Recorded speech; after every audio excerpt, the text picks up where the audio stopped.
우리가 하나님께서 주시는 말씀 함께 읽도록 하겠습니다. 신약성경 히브리서 13장 17절부터 19절까지 말씀인데요, 제가 한 절, 여러분들이 한 절, 마지막 19절을 함께 읽도록 하겠습니다. 히브리서 13장 17절, 너희를 인도하는 자들에게 순종하고 복종하라. 그들은 너희의 영혼을 위하여 경성하기를 자신들이 청산할 자인 것 같이 하느니라. 그들로 하여금 즐거움으로 이것을 하게 하고 근심으로 하게 하지 말라. 그렇지 않으면 너희에게 유익이 없느니라.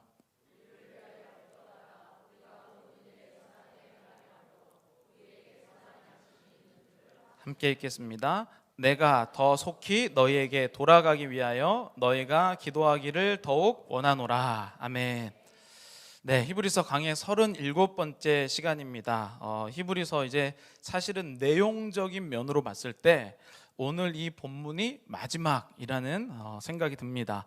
왜냐하면 이제 20절부터 25절까지 남았는데요, 그 부분은 이제 편지 형식을 빌려서 쓰고 있기 때문에 어떻게 보면 형식적으로 나오는 그러한 내용들이 더 있고, 어떻게 보면 이 편지의 핵심적인 내용은 이제 오늘이 마지막이다라고 볼 수가 있을 것 같아요. 자, 이제 히브리서 믿음, 또 그리고 예수님을 배신해야 할 그때의 말씀으로 주신 이 내용은 예수님을 몰라서 못 믿는 것이다. 그러면서 우리는 11장, 12장, 13장은 믿음이 있다면 실제로 어떻게 살까, 그 부분에 대해서 계속 말씀을 나누고, 그러면 정말 이 히브리서의 저자가 말하는 믿음에 관한 가장 마지막 주제는 무엇일까? 그 마지막 주제가 바로 인도자, 리더에 관한 내용이었습니다. 사실 오늘 본문을 읽으면서 저도 왜 실제적으로 우리가 신앙생활 하는데 인도자, 왜 리더에 대해서 마지막으로 결론을 맺을까, 이런 생각을 많이 하게 되었습니다. 그런데 최근에 한국에 초등학교 선생님의 자살 사건이 있었어요. 여러분들도 뭐 뉴스나 TV를 통해서 잘 보셨겠지만 서울 서초동에 있는 서희초라는 초등학교에 2년차 선생님이 스스로 학교에서 자살을 하는 사건이 일어났어요. 이 선생님은 보니까 24살이고 이제 임용고시를 마치고 막 학교에 들어가서 담임을 두 번째 맡는 그 해 1학기를 넘기고 방학에 이제 학교 안에서 자살을 하는 사건이 일어나게 됩니다. 보통 학교는 1학년, 초등학교가 1학년부터 6학년까지 있으면 1학년은 초임 교사에게 담임 선생님을 맡기지는 않아요. 왜냐하면 그 아이들이 아직 학교에 적응을 못했기 때문에 보통은 조금 연수가 있는 선생님들이 1학년을 맡게 되는데, 어찌된 일인지 이 선생님은 들어온 첫 해에 초등학교 1학년 담임을 맡아요. 그런데 그 해는 잘 지났는데 두 번째, 그게 바로 올해 2023년이었는데 이 해에는 20몇 명에 있는 학급 아이들 중에 5명이 요주의 인물이었어요. 아이들이 맨날 부모님이 전화 오고 연락 오는 그러한 학급의 아이들을 맡게 되면서 이 선생님이 굉장히 힘드셨다고 합니다. 그래서 학교에도 이야기하고 여러 가지 도움을 청했지만 학교에도 도움을 받지 못하고, 그래서 이제 스스로 목숨을 끊는 사건이 일어나게 되죠. 저는 이제 이 사건을 보면서 최근에 리더란 도대체 무엇인가? 그 학급의 리더는 선생님이었거든요. 그런데 이 리더에 대한 권위의 해체, 권위가 깨어지자 이상한 사건들이 벌어지고 있다는 거예요. 최근에 이제 지난주 월요일, 화요일에 한국에서 오신 한 목사님을 뵈었는데, 그 목사님이 바로 이 서희초 주변에서 목회를 하신 목사님이세요. 그래서 그 목사님이 얘기하시기를, 그 학교에는 지금 그 장례식이 있으면 근조화환 있잖아요. 그 근조화환이 학교 전체를 삥 둘러서 있고 한 바퀴를 두르고 또 두르고 있대요. 그 정도로 전국에서 근조화환을 보내고 있습니다. 사진을 한번 보여주시면, 네, 저게 이제 사진이고 몇 바퀴를 더 둘렀다라고 얘기를 해요. 그러니까 이 한 24살 초등학교 2년차 담임 선생님의 죽음을 지금 수많은 사람들이 자기의 죽음 정도로 인식하고 있다는 거예요. 지금 이 세상에서 나도 죽지만 않았지, 저 정도의 마음을 갖고 있는 선생님들이 굉장히 많다는 사실이에요. 근조화환의 이름을 읽어보면 어디 중학교, 어디 선생님, 동료 교사, 이렇게 교사들의 이름이 그렇게 많아요. 왜 이런 현상이 생겼을까? 저는 이제 제가 학생 때는 학생이 성적 때문에 뭐 자살하거나 이런 일은 있었지만 선생님이 자살한다는 것은 생각해보지 못했거든요. 그런데 왜 오늘날에는 이런 일이 일어나는가? 한국 전쟁 1950년대를 지나면 아마 우리 성도님들 중에서는 아마 학교를 다니셨을 때 고학력, 그러니까 학교를 온전히 졸업한 스펙이, 그러니까 뭐 고등학교, 대학교, 사범대 나오고 이러신 분들에게 배우지 않았을 거예요. 그 당시만 해도 선생님이 없었기 때문에 자격이 안 돼도 선생님이 막 됐단 말이에요. 그리고 조금 더 지나고 60년대에 가도 사범 고등학교를 나왔지 대학교를 나오신 분이 선생님 하지 않았어요. 근데 오늘날에는 대학을 나오고 임용고시가 경쟁률이 엄청 셉니다. 그걸 해야지 선생님이 돼요. 그런데 참 신기한 현상은 어떤 일이냐면 그렇게 중학교도 제대로 나오지 않은 선생님이 가르쳤는데 존경을 받았다는 사실이에요. 너무 희한하지 않습니까? 오늘날에는 그렇게 어려운 임용고시를 통과하신 분들이 선생님을 해도 존경을 못 받아요. 근데 예전에는 중학교도 안 나온 자격도 안 되는 분이 선생님을 했는데도 존경을 했다는 거예요. 그러니까 선생님이라는 것 자체가 얼마나 바뀌었는지를 알려주는 사건입니다. 심지어는요, 선생님이 학교에서 학생들을 때렸어요. 제가 저희 애들한테 얘기를 했거든요. 아빠 어렸을 때 학교에서 맞은 적이 있다. 그랬더니 깜짝 놀라더라고요. 어떻게 학교에서 선생님이 때릴 수 있냐고. 그런데 더 신기한 사실은 선생님한테 맞으면서 잘못했다고 했다는 거예요. 네, 오늘날에 선생님한테 맞고 잘못했다고 하는 아이가 있는 줄 아세요? 집에 가서 다 이르죠. 그런데 더 황당한 일은 학교에서 맞고 집에 가면 부모님이 뭐라고 하셨는지 아시죠? 네, 네가 뭔가를 잘못했으니까 맞았지 선생님이 잘못한 일이 있겠냐? 그러니까 똑같은 선생님인데 그 선생님을 바라보는 시선이 이렇게 다르단 말이에요. 오늘날에는요, 학생 인권 조례라는 게 있거든요. 약 10년 전에 생겼는데 그것 때문에 핸드폰을 수업 시간에 뺏지 못해요. 그래서 학생들이 선생님의 말을 녹음을 한대요. 녹음을 해서 집에 가서 부모님이 들어보고 그 녹음된 것 중에 잘못된 이야기가 있으면 바로 선생님께 지적이 들어와요. 선생님 할 수 있겠습니까? 네, 너무나도 어려운 일이죠. 그러니까 더 전문가고 더 공부도 많이 했고 더 소명이 많지만 선생님을 바라보는 시선이 달라졌기 때문에 선생님이 괴로운 시대가 되었다는 거예요. 그러면 여러분, 다 부모님의 입장에서는 우리 아이가 잘 되라고 선생님께 이야기한 거 아니겠습니까? 그럼 결론적으로 이렇게 선생님께 이야기하고 선생님을 괴롭혀서 그 학교는 어떻게 됐을까요? 선생님이 한번 이렇게 영향력을 받자 그 아이들을, 자기 아이를 위해서 이야기했던 그 학교는요, 여러분 만약에 우리 아이들이 다니는 학교에 저렇게 근조화환이 뺑 둘러 있어요. 거기서 공부를 할 수 있을까요? 전국에서 우리 초등학교 이야기가 나와요. 거기서 아이들이 올바른 선생님과 올바른 학교에 대한 가치관을 생각할 수 있을까요? 그런데 자세히 보면 다 자기 자식 잘 되려고 한 일이잖아요. 그런데 결과는 리더의 아주 작은 초등학교 한반 선생님 뭐 그렇게 강력한 리더겠습니까? 그 선생님 한 명의 죽음이 대한민국을 넘어서 전 세계에 질문을 던지고 있다는 거예요. 히브리서로 돌아가 봅시다. 왜 히브리서에서는 마지막 이 종료를 인도자, 리더를 위해서 복종하고 순종하고 기도하라라고 했을까? 여러분, 지금 히브리서의 이 상황은 예수님을 믿는 것 때문에 도전을 받는 시대였다는 거예요. 그런데 이 로마 그리고 유대인들이 보았던 이 기독교는요, 너무 촘촘해서 사실 건드릴 부분이 많이 없었어요. 그래서 무력과 탄압, 때로는 회유책을 쓰기도 했죠. 그런데 그 중에서 이 시간이 지날수록 이뤘던 일들 중에 하나는 그렇게 리더 한 명을 잡으려고 노력을 많이 했다는 거예요. 리더 한 명을 다루고 그래서 그 리더를 잡아서 죽이는 것이 이들에게는 굉장한 훌륭하다고 생각하는 로마의 입장에서는 그것이었는데, 문제는 만약에 우리 여기 성도님들이 저희 여기 한 성도님들이 예배를 드리고 있는데, 이 중에서 성도님 중 한 분이 이제 로마의 핍박에 못 이겨서 이제 사자 밥이 된 거예요.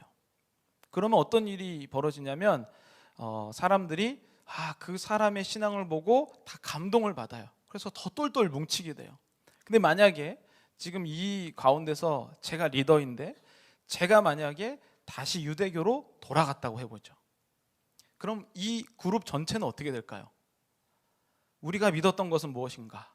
나는 왜 여기에 목숨을 거는가? 이럴 가치가 있는 것인가? 라고 하는 질문을 하게 되면서 이 당시에 점점 시간이 지나가면서 이 기독교를 핍박하는 자들은 일반 사람들보다는 리더에 대한 공격이 굉장히 많았어요. 그것뿐만 아니라 안쪽으로는 성도님들 안에서 이 거짓된 교리를 전하면서 리더의 권위를 무너뜨리고 본인이 그 권위를 차지하려고 하는 사람이 굉장히 많았던 상황이었습니다.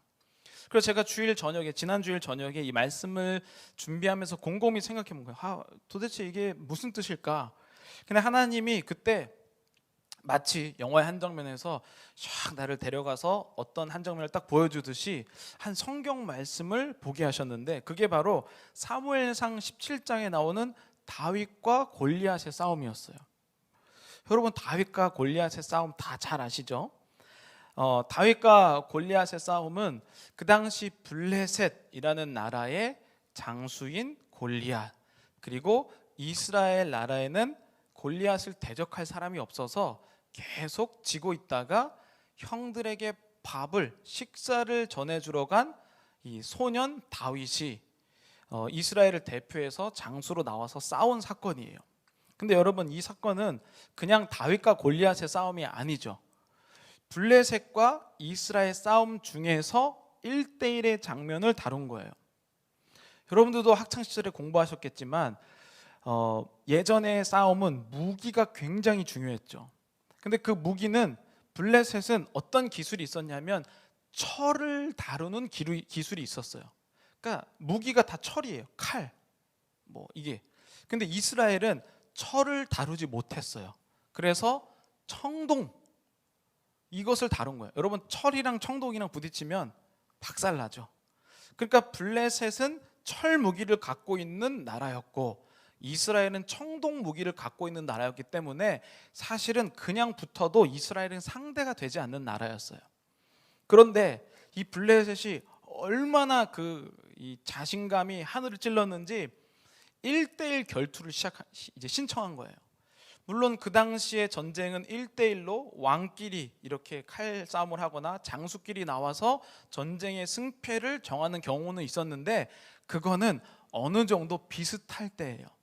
근데 지금 블레셋은 이스라엘을 어느 정도로 보냐면 우리가 힘으로 하나 1대1로 하나 너네는 아무것도 아니야 라고 하는 엄청난 교만함으로 1대1까지 신청한 거예요. 그렇지 않습니까? 지금 철무기를 갖고 있는 사람이 굳이 이스라엘에게 1대1을 신청할 필요가 없잖아요. 근데 그들이 믿는 구석이 바로 골리앗이라는 사람이었죠.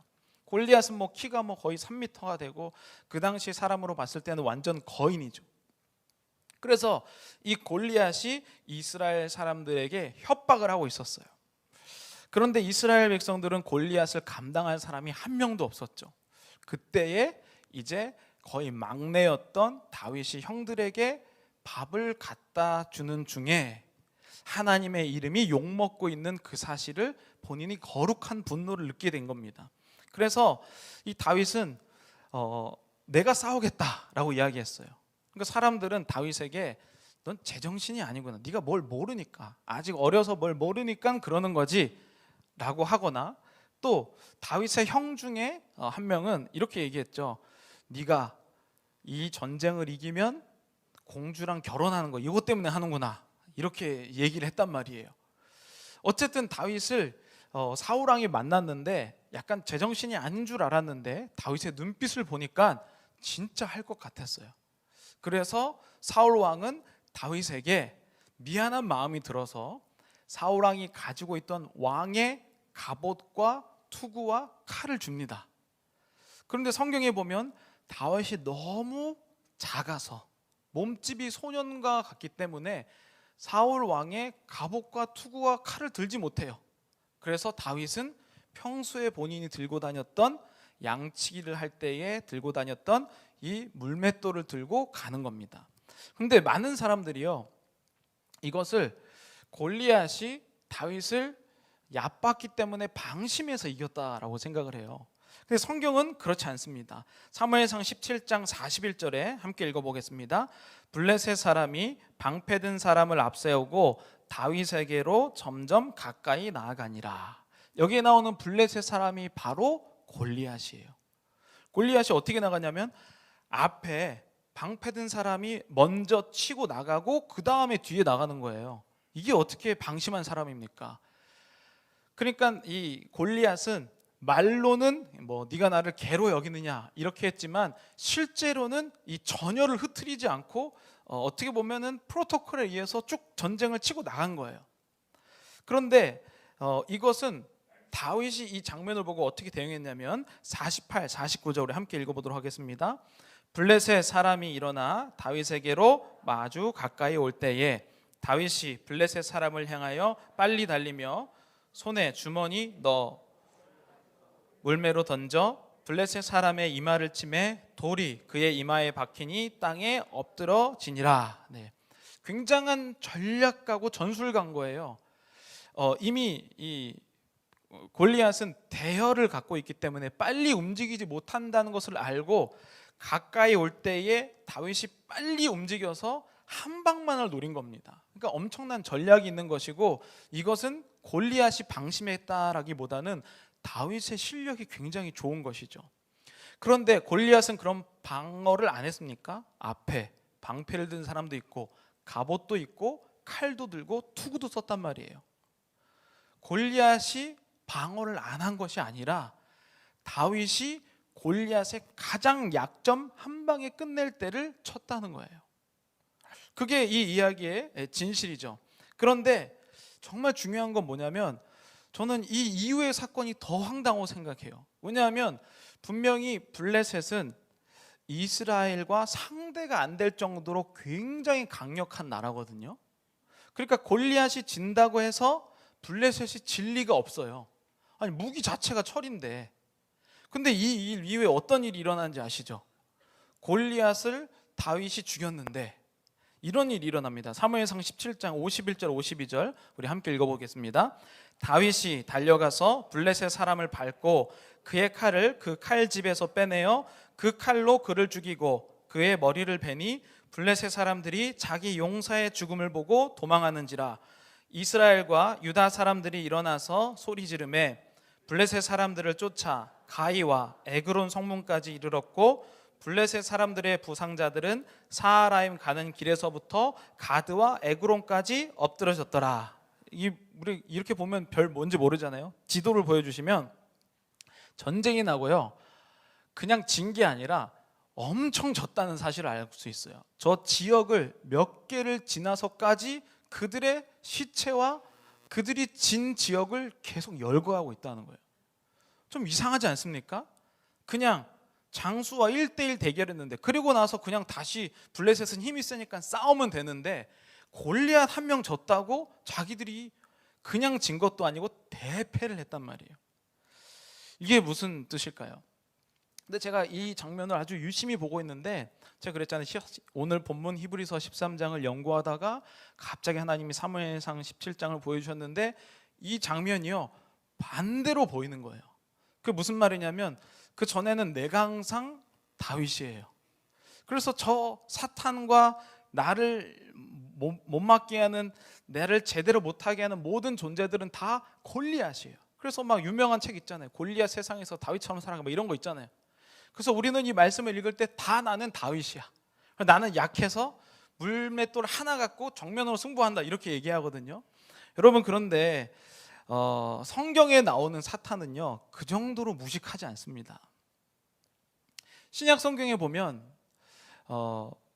오히려 예수님 주변에 있는 사람들보다 귀신 들린 자들이 예수님을 더 잘 알아요. 그러면 여러분 질문해 보면요, 사탄은 다윗과 골리앗의 싸움을 모를까요? 그냥 바본가요? 그냥 뭐 아무것도 생각도 못하고 맨날 골리앗처럼 우리한테 와갖고 뭐 맨날 물맷돌 받을 준비를 하고 사탄이 나오는 것처럼 우리가 생각을 한다는 거예요. 우리는 사탄을 공격할 생각은 하지만 방어할 생각을 전혀 안 하고 있다는 거예요. 근데 실제로 히브리서를 읽고 있는 그 시간에 이들은 사탄과 싸울 생각은 했지만 방어할 생각을 전혀 못했다는 것을 알 수가 있어요. 왜냐하면 우리는 겁만 가지면 이긴다고 생각을 했었거든요. 여러분, 그 저의 아들이 좋아하는 그 한국 TV 프로그램이 있는데 그게 뭐냐면 뭉쳐야 찬다 2, 이걸 굉장히 좋아해요. 근데 거기에 보면 안정환이라는 축구 선수가 감독이고 이동국이라는 이제 코치가 나와요. 근데 그 축구를 하는 사람들이 뭐냐면 예전에 한국 스포츠계에서 거의 뭐 최고의 실력을 뿜었던 사람들, 뭐 요즘에는 뭐 현직 뭐 럭비 선수도 있고 무슨 뭐 스켈레톤, 그러면서 막 각 분야에서 최고의 스타들을 데리고 축구를 하는 거예요. 근데 뭐 개인 스포츠도 있고 그 다음에 달리기도 안 하고 공을 다루지 않는 스포츠 스타들도 있다 보니까 축구를 하기에는 조금 모자랐어요. 그래서 이게 거의 지금 2년 넘게 방영이 되고 있는데 처음에는 정말 못했는데 점점 막 개인 훈련도 받고 이러면서 이들이 축구를 지금 잘하게 됐어요. 그래서 이 사람들을 모아서 원래는 조기 축구를 하는 게 목적이었는데 이제는 보니까 막 이 사람들이 근육도 많고 운동을 워낙 죽도록 했기 때문에 축구를 배우고 나서 일반 조기 축구팀은 상대가 안 되는 거예요. 그래서 전국 조기 축구 막 1위 아니면 K6 리그, K5 리그 이런 사람들이랑 이제 막 시합을 하기 시작합니다. 근데 거기서 제가 뭘 발견했냐면 하루는 조금 상대가 뭐 전국대회 1위도 아니고 그렇게 뛰어난 팀도 아니었어요. 객관적으로 보면 이제 뭉쳐야 찬다라고 하는 이 팀은 다 운동선수 출신에다가 근육질에다가 감독이 안정환, 코치가 이동국, 막 유니폼도 지원받고 맨날 훈련을 받았던 사람들이잖아요. 근데 이번에 붙는 상대팀은 뭐 몸도 왜소하고 축구 선수 출신도 없었어요. 근데 그날에 뭉쳐야 찬다가 대패를 한 거예요. 왜 대패를 한지 아세요? 뭉쳐야 찬다의 전력이 다 노출됐기 때문에. 그 팀은 뭉쳐야 찬다의 애청자였던 거예요. 그래서 뭉쳐야 찬다 팀이 어떻게 훈련하고 누가 어떤 특성을 갖고 있고 다 분석해서 이들은 잘했지만 분석을 당했기 때문에 대패를 하게 됩니다. 여러분, 왜 히브리서 13장에서는 리더의 인도자에 대해서 기도하고 인도자의 말을 순종하려고 했냐면 그것이 사탄이 이길 수 있는 가장 편리하고 유일한 길이기 때문입니다. 여러분, 만약에 사탄들이 모여서 회의를 한다면 다윗과 골리앗 싸움을 그들도 알고 있단 말이에요. 그럼 그들은 맨날 골리앗이라고 생각할까요? 아니면 그들도 다윗과 같은 전략을 사용할까요? 그들은 그래서 기독교에 보면 리더에 관한 문제가 가장 많은 것처럼 이야기를 합니다. 오늘 이 본문을 이런 마음으로 다시 한번 읽어보겠습니다. 히브리서 13장 17절부터 19절까지 함께 읽겠습니다. 너희를 인도하는 자들에게 순종하고 복종하라. 그들은 너의 영혼을 위하여 경성하기를 자신들이 청산할 자인 것 같이 하느니라. 그들로 하여금 즐거움으로 이것을 하게 하고 근심으로 하게 하지 말라. 그렇지 않으면 너희에게 유익이 없느니라. 우리를 위하여 기도하라. 우리가 모든 일에 선하게 행하려 함으로 우리에게 선한 양심이 있는 줄을 확신하노니 내가 더 속히 너희에게 돌아가기 위하여 너희가 기도하기를 더욱 원하노라. 아멘. 이런 얘기를 해요. 너희를 인도하는 자들에게 순종하고 복종하라. 이게 얼마나 시대착오적인 이야기입니까? 아까 우리 서희초 초등학교 선생님 사건을 보면 이제는 리더들한테 지적하고 리더들을 끌어내리는 게 이 시대의 분위기란 말이에요. 그런 시대에서 복종하고 순종하라는 말이 되는가? 근데 오늘 본문을 제대로 살펴보면 어떤 내용이 있냐면요, 우리가 인도자들에게 복종하고 순종하는 이유가 뭐라고 나오면 그렇지 않으면 너희에게 유익이 없느니라. 나의 유익, 이 사람들의 유익을 위하여 복종하고 순종하라 라고 얘기를 해요. 왜 이런 얘기를 하냐면 이 인도자들이 하는 일이 있기 때문이에요. 인도자들이 무슨 일을 하는지 아세요? 오늘 본문에 이렇게 나오죠. 그들은 너의 영혼을 위하여 경성하기를 자신들이 청산할 자인 것 같이 하느니라.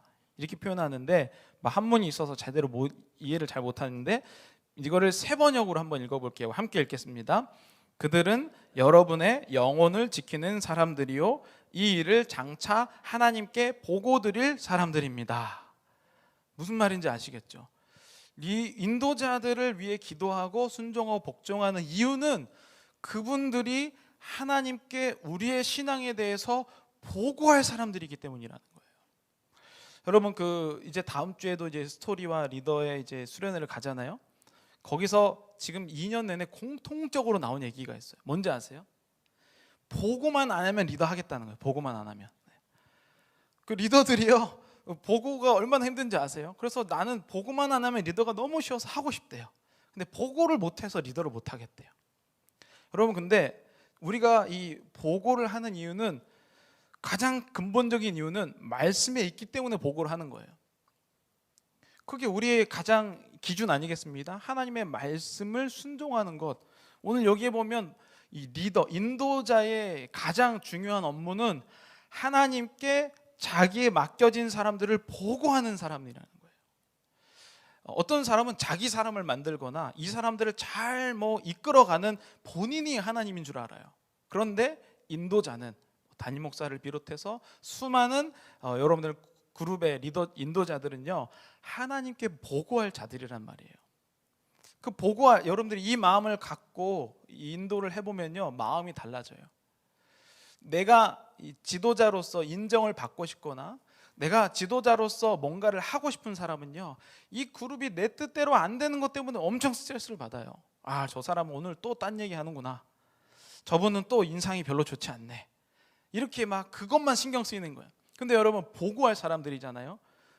그러면 그런 사람들을 그냥 하나님께 보고만 하면 되는 거예요.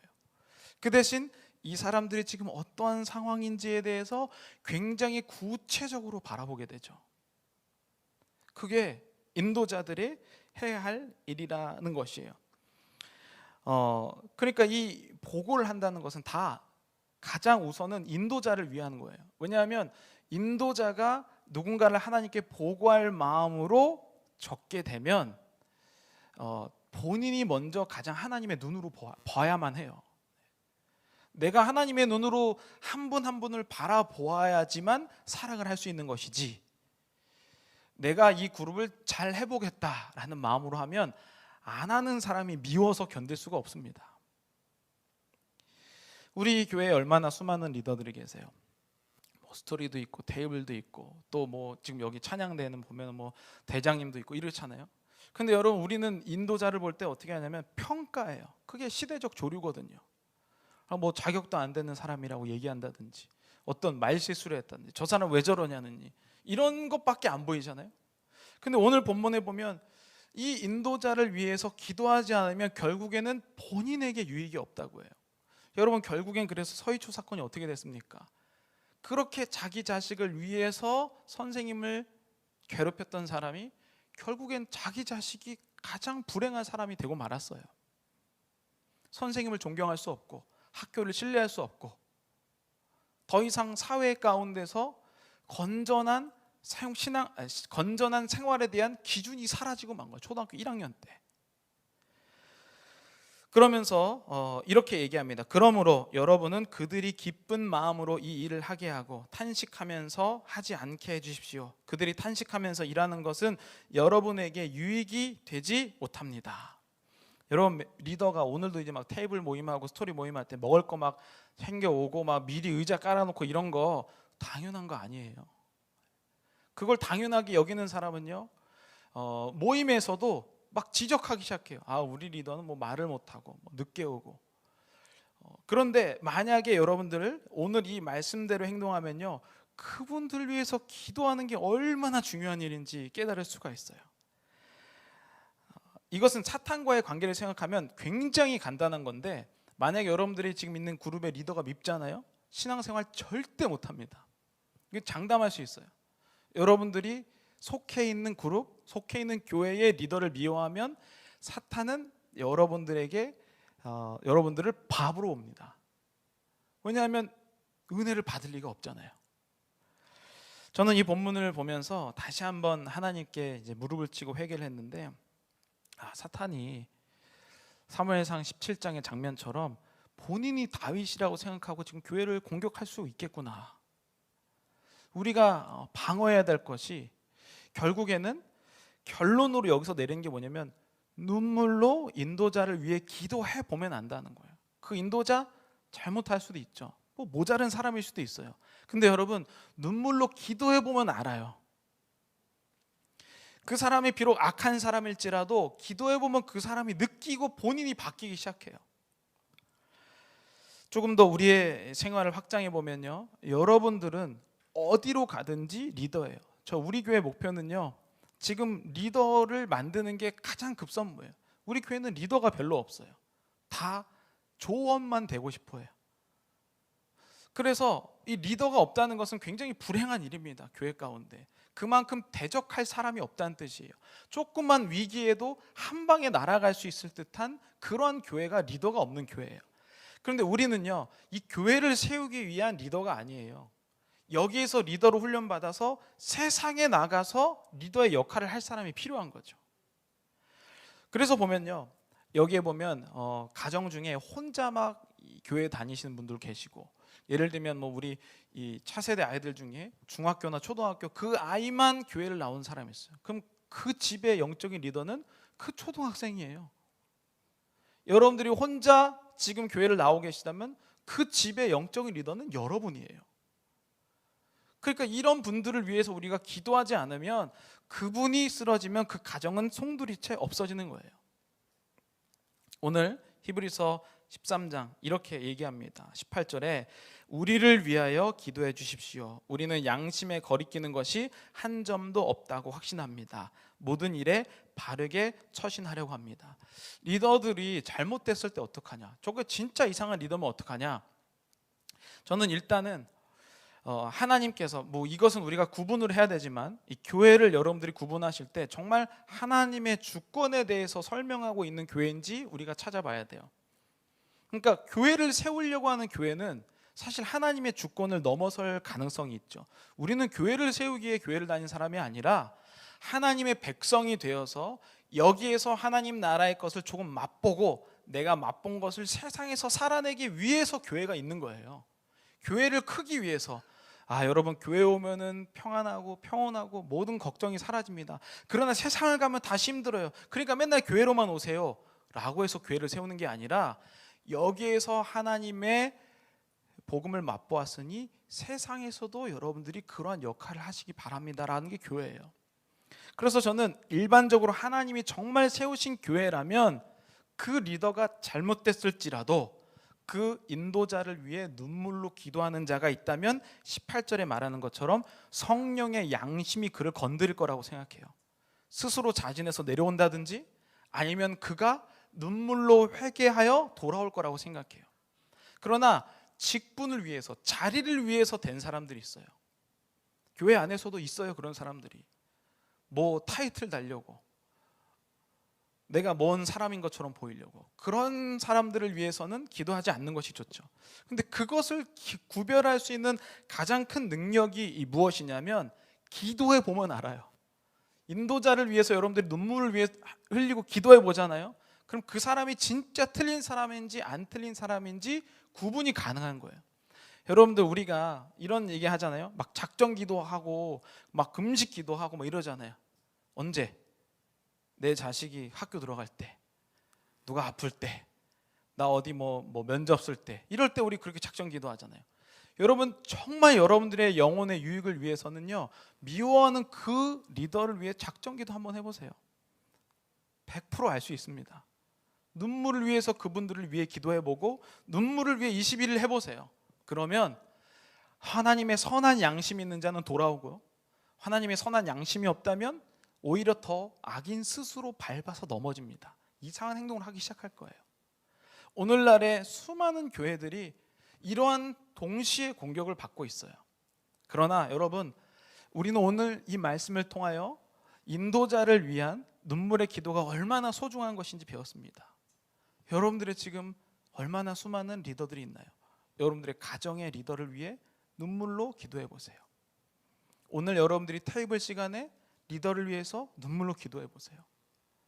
내 마음이 바뀌지 않는다면 그것은 내 안에 하나님을 향한 마음이 없다는 것을 뜻합니다. 오늘날에 우리 교회에 많은 리더들이 필요해요. 세상에 나갈 리더가 필요한데, 근데 그 리더가 생기려면 리더를 존경하고 사랑할 사람들이 필요하죠. 저는 오늘 여러분들이, 저는 우리 교회 리더도 너무 필요하지만 세상에 나갈 준비를 하는 리더로 초대합니다. 그러기 위해서는 교회가 서로를 위해서 기도하는 게 필요해요. 그 대신 정말로 작정하고 한번 기도해 보세요. 뭐 불특정 다수, 뭐 교회를 위하여, 세상을 위하여, 뭐 시대를 위하여, 이런 불특정 다수가 아니라 정말 구체적인 그 사람을 여러분들이 기도해 보세요. 그러면 나의 기도가 그 다음부터 확장되기 시작한다는 거예요. 오늘 테이블에는 서로 눈물의 축복의 기도가 있기를 간절히 축복합니다. 오늘 여러분, 우리는 더 이상 다윗이 아니에요. 우리는 다윗의 그 예리한 공격을 받을 수 있는 교회라는 겁니다. 오늘 여러분들이 그 삶 속에, 여러분들의 가정 가운데, 또는 여러분들의 직장에서 기독교인으로서 이 모든 눈물의 기도를 함께 하기를 원합니다. 우리 함께 찬양하고 기도하겠습니다. 당신이 지쳐서 기도할 수 없고 눈물이 빗물처럼 흘러내릴 때 주님은 아시네. 당신의 약함을 사랑으로 돌봐주시네. 누군가 널 위하여 누군가 기도하네. 네가 홀로 외로워서 마음이 무너질 때 누군가 널 위해 기도하네. 저의 마음이 일주일 동안, 사실 이제 제가 뭐 기본 고정으로 설교를 이제 4번 하는데, 그때 제가 가장 시간을 많이 쏟는 게 뭐냐면, 물론 이제 뭐 성경 연구나 여러 가지 것들 있지만 가장 시간을 많이 쏟는 것은 마음 지키는 거예요. 혹시 누군가가 나의 마음을 괴롭게 해서 그것이 공동체에 영향력이 가지 않을까. 근데 그게 얼마나 어려운지 아세요? 여러분들의 리더도 마찬가지예요. 그룹 가운데서 이야기를 하는데 누가 한번 딱 이상한 말 하잖아요. 제대로 안 나와요. 오늘 여기 말씀에 나오는 것처럼 그들을 기쁘게 하여서 기쁨으로 섬기게 만드는 것, 그것은요 다 인도자를 위한 눈물의 기도에 있습니다. 오늘 여러분들이 만약에 사실은 뭐 부부가 계시다면, 아니면 지금 여러분들이 여기 딱 있네요. 찬양대는 여러분 리더 있잖아요. 대장님도 있고 지휘자분도 계신데, 여러분들이 만약에 있다면 그분들을 생각하면서 우리가 찬양하고 기도하겠습니다. 당신이 지쳐서 기도할 수 없고, 당신이 지쳐서 기도할 수, 눈물이 빗물처럼, 눈물이 빗물처럼 주님은 아시네. 당신의 약함을 주님은 아시네. 당신의 약함 사랑으로 돌봐주시네. 사랑으로 돌봐주시네. 당신이 외로이 홀로 남았을 때, 당신이 외로이 홀로 당신은 누구에게 위로를 얻나? 당신은 누구에게 위로, 주님은 아시네. 당신의 마음을 주님은 아시네. 당신의 그대 홀로 잊지 못함을, 홀로 잊지 못함을, 누군가 널 위하여 누군가 기도하네. 누군가 널 위하여 누군가 기도하네. 내가 홀로 외로워서, 내가 홀로 외로워서 마음이 무너질 때 누군가 널 위해 기도. 우리 다시 한번 고백하겠습니다. 누군가 날 위하여 기도하네. 아멘.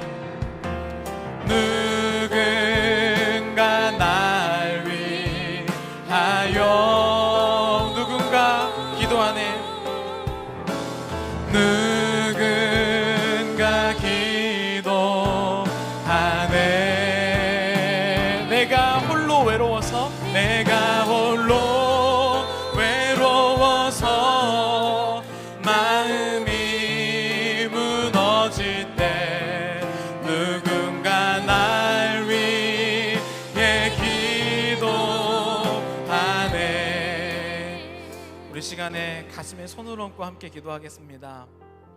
여러분들은 우리는 너무나 다 힘들고 외로운 존재들입니다. 그래서 누군가 나를 위해서 기도해 주길 원하죠. 그런데 여러분들을 위해서 우리의 상황과는 상관없이 묵묵히 기도해 주실 분들이 바로 우리들의 인도자예요. 인도자는 우리가 지금 세상 사람들이 어떻게 생각하는지, 심지어 저는 인도자라면 그 사람이 지금 살인죄를 저지르고 왔다고 할지라도 그를 위해서 눈물로 기도할 수 있는 사람이 인도자라고 생각해요. 세상에서 그 사람을 어떻게 정의하든지, 그 사람이 어떠한 사람이든지 우리가 정말 그들의 인도자라면 그들 위해서 눈물을 위해서 기도할 수 있는 사람입니다. 그런 사람들을 하나님께서 인도자로 세우실 거예요. 그런데 여러분, 우리가 위로받고 싶다면 그렇게 나를 위해 기도해주고 나를 바라봐줄 인도자를 위해서 기도해야 된다는 거예요. 오늘 이 시간에 여러분 스스로를 사랑하시죠? 그렇다면 여러분들의 인도자를 위해서 기도해 주시길 바랍니다. 그들의 마음이 뺏기면 그 그룹은 빼앗기는 그룹이 돼요. 다윗이 정말로 정교하게 골리앗의 이마를 맞춘 것처럼 사탄은 지금 정교하게 우리들의 인도자들을 노리고 있을 수 있다는 거예요. 저는 오늘 여러분들이 기도할 때 주님, 우리의 인도자를 위해서 기도합니다. 주님, 우리 세워주신 리더를 위해서 기도합니다. 그들의 마음이 빼앗기지 않을 수 있도록, 그들이 정말 나를 하나님께 보고하려고 바라보고 있는데 하나님의 눈으로 나를 바라볼 수 있도록 도와주시옵시고, 하나님께 올바른 보고를 할 수 있도록 도와주시옵시고, 내가 그를 위해서 작정하여 기도하여 눈물을 위해서 기도하게 하여 주시옵소서. 우리 다 함께 인도자들을 위해서, 우리 가정의 인도자들을 위해서, 직장의 인도자들, 교회 인도자를 위해서 기도하겠습니다.